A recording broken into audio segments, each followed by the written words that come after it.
Hello guys! Ito sakay pa rin po kami ng open top bus at ngayon po ay dadaan po tayo sa isa sa tunnel dito sa Hong Kong.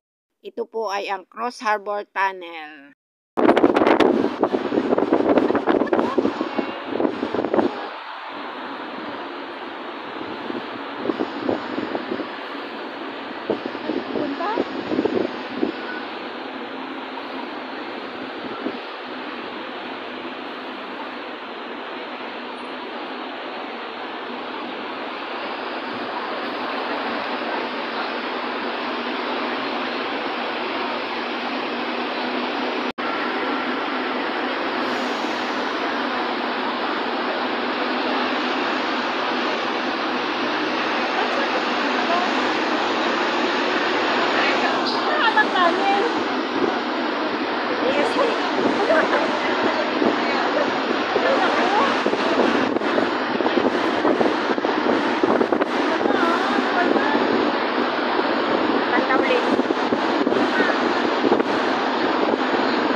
Simula pagpasok hanggang sa makalabas ng tunnel na ito, meron siyang 3 minutes and 10 seconds.